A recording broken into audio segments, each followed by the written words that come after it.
It's on. Woo. Chief reporting in. Still working on an intro. I'm going to talk a little bit about Berlin. Field Station Berlin, my first duty assignment as a 98 Charlie Electronic Signal Warfare Intelligence Analyst. I think I said that in the correct order. Like I said last video, I graduated in December, second week of December, and now I'm on my way to Field Station Berlin. As I said, my parents helped me move my stuff from Missouri to my brother's house in Texas, garage in Texas. So yeah, got that going. I can't remember when I exactly flew. I knew I spent Christmas with my brother, but I don't think I spent New Year's, because I remember having a week off when I first got to Berlin, but we'll get to that. So I had to fly to New York City. I can't remember the name of the airport. I didn't bother to look it up. I did not go to LaGuardia at this point in time. So I get there late afternoon because, you know, flying from Houston, no, not Houston, from Fort Worth to New York. And first and only time I used the USO. Sat in there, had some TVs, they were all occupied. There was quite a number of armed forces personnel in there, and so I sat down around an area and looked at some of the paperback books they had, because I didn't have a book or anything for the flight. And this is pre-movies in flight and stuff like that, at least having your own personal screen. So I don't remember how long I sat there, but all of a sudden my flight just up and disappeared. It just was no more, or mechanical problem. I don't remember. And this is before the day where the airport had to put you up. I mean, they got us a hotel, but we had to pay for our own rooms. So spent the night at a hotel real close by the airport.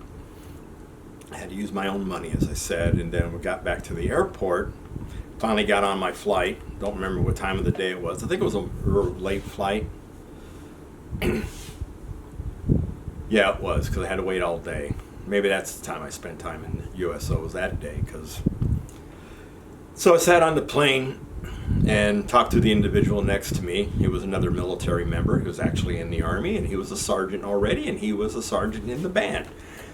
We both found out that we were going to Berlin, Germany, and I'm like, okay, cool. We had a good time, but eventually he went to sleep, and I tried to read my book from the USO, because I can't sleep on an airplane, but I probably slept a little bit that time, because like I said, there was no movies or something to keep you awake. So we get to Frankfurt. Now, I heard a rumor when I reported to Berlin, and it was confirmed by a couple people. If Frankfurt units were short certain MOSs, they would send sergeants to the Frankfurt airport, because this is when you could go to the gates, or the gates of the plane itself back at that time. So they would look for soldiers coming off a plane, or people that looked like soldiers coming off a plane. You know, the haircut gives it away all the time. And they would ask you what your MOS was, and if they needed your MOS, they said, oh, no, you got to sign in here before you sign in at your other unit. So they would Shanghai you. They would capture you. But nobody did that to me. And I was also, me and this other sergeant, we were had a very short layover time. So we had to almost run from one gate to the next gate to get on our Berlin flight. But I didn't get greeted. But I heard this rumor later on, and some people confirmed it. But I never met anybody that got shanghaied or captured that way. So we get to Berlin.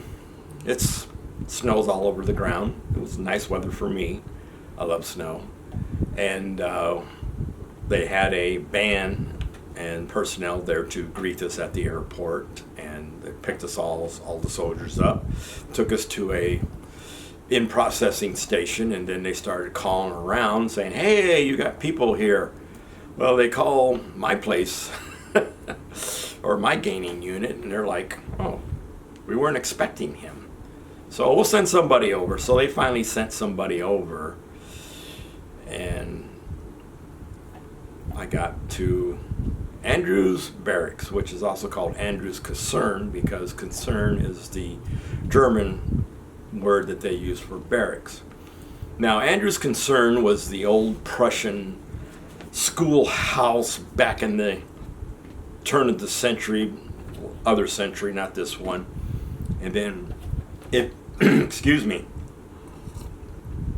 and then it became a SS barracks at one time, and a training barracks for them. It was also used exclusively during the Night of the Long Knives. Now, the Night of the Long Knives is pre-World War II. It was when Hitler decided that the SA, which would eventually become the Wehrmacht, the normal, excuse me, the normal German soldier, the Wehrmacht, they were called the SA first because they weren't an army, because they couldn't be an army due to the treaty from World War I. But he thought that the SA leadership was getting too big for their pants, so to speak, so he decided to have them all, most of the leaders, killed, which he did. Now, supposedly, our barracks building, or our barracks, was used to bring some of those guys that they picked up from wherever and brought them to the barracks and lined them up against the wall and shot them. We were told that. And also at the front of the gate, during my time there, they had cemented over these two columns at the front of the gate. I mean, two columns at the gate, but the facade before was a relief of a SS soldier, I think. I'd have to look. I haven't looked at any pictures lately. And also on my barracks was one of the Olympic pools from the 1936 Olympics. So we had our own private pool on this facility. I got housed in the new barracks, and the first week that we were there, when they finally opened up for business after the first of the year, like I said, I had a week off. I remember doing nothing because there was nothing to do because everything was closed down for the Christmas holidays, and I had to in-process, and there was no in-processing during this time. And I think why they weren't expecting me is because, remember, I told you a female told me that I got her assignment because she backed out of it, so I think that's why they weren't expecting me. Hello, Snickers. Thanks for talking. My cat is down here at my feet, like always, whenever I do these videos. Maybe he'll pop up in my lap and you can see him again. Yeah, thank you. So I started what they called Head Start program, and that's basically 1 or 2 weeks where they tell you the ins and outs of being in Germany and throughout. Let me get him. Hello, you want to talk? There, you want to show everybody?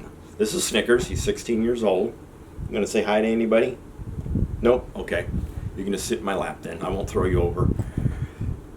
So it's a 1 or 2 week program where they tell the ins and outs and the customs of Germany, and they give you a little bit of German language and stuff like that, and plus you're doing all your in-processing and you're getting all your equipment. I'll talk about my equipment next video because that was a thing in itself. So I'm teamed up with the sergeant, again, that I met on the flight. God, I got a tickle in my throat. Let me have another drink. Cranberry juice. Sorry. I got a tickle in the back of the throat. Okay. This is going to be a long video. This keeps up. So I teamed up with the sergeant. We talked, and we found out that we were on the same concern. Of course, I found out later, yes, the band's members and some other unit was on our concern. Our concern was mostly the personnel that worked at the field station Berlin, some of the MPs, especially the MPs that guarded us, and the band's member. And the band's member, they lived in this big, long barracks, which I'll talk about here in a minute. So I told the sergeant, and we still got along great, and I said, well, you know, I'll come over and pester you one of these days. And he said, sure, no problem.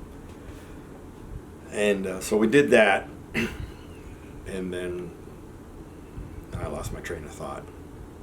Talking about the long barracks. Well, prior to that, let me back up. Later on, I will move off the barracks and move into German quarters with my second spouse. And one of the days I had to call my landlord's bank, and I got a hold of this individual, and yes, this guy was a character. He spoke very bad English at that time. And he had a story to tell me. His story was he was one of the first soldiers. I mean, this guy was old, right after World War II. He was one of the first soldiers in Berlin. He said that he stayed at my place, Andrews Barracks. That's how it got its name. And he said that he was one of the first people to live in that old barracks. And he said, "Oh, by the way, have you heard about the ghosts?" I said, "I've heard rumors about ghosts." And I go, "Why?" He says, "Well, that place is haunted." And then he told me about the night of the long knives, of the events taking place where they lined up the SA members along the wall and shot them. And he said, "Do you mind if we talk a while?" He says, "It's been a long time since I've spoken with somebody that is American, so to speak." So we talked, and he told me a lot about his experience in Berlin. And of course, I can't remember hardly any of it. He got out of the army and then has been in banking involved in ever since that time. So the band's members, they lived in this long barracks building. Supposedly that was the barracks building that they lined up the people and shot them. Well, after about a month of me being in my barracks room, "Hey, did you hear about a soldier died? A soldier died in his room. The ghosts got him." All these things, coming out about this soldier's death. The ghosts got him. And I'm like, yeah, whatever. So one day, I go over. It's a weekday. I have a day off because I worked 6 and 3 swings. 6 days on, 3 days off. So my 3 days off was always something different. I'll explain that later in another video.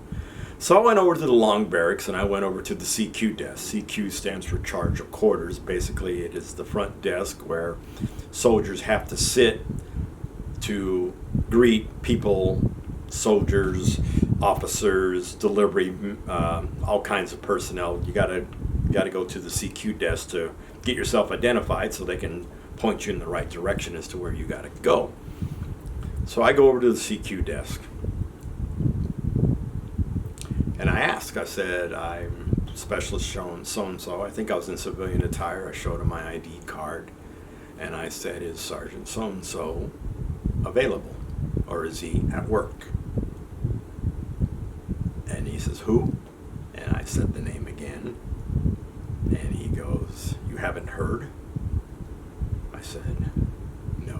What am I supposed to have heard?" "He died." I'm like, "Oh. Huh." So he's the one that the ghost got. Of course, I wasn't privy to the information of what his actual cause of death was, but I would say that he was the same age as I was back then, and it was kind of weird to lose my first friend that way in the military, so to speak. I mean, you make friends everywhere you go, but while you're at a duty station, you have friends. So I'm not trying to end this on a sad note, but I think I've talked long enough. I got a tickle in my throat that's preventing me from talking further, but I will tell you I had a wonderful time in Berlin, and I once made the statement, if I had to be a bum, I would love to be a bum in Berlin because there was so much to do. The town never slept. I'll explain that later on. The town was exciting, so much history, because that year, 1987, was the 750th anniversary of Berlin as a city. We can't say that in America. We can't say we got a city that's been around for 750 years. But that's where I'm going to end this video due to my throat situation. Say goodbye. So this is Chief signing out. Like I say, freedom is not free. Thank a veteran. And I wish you could hug him. Thank him. I get thanked a lot. I thank other veterans as I see them. And Chief out. Was that good, Snickers? My throat is killing me.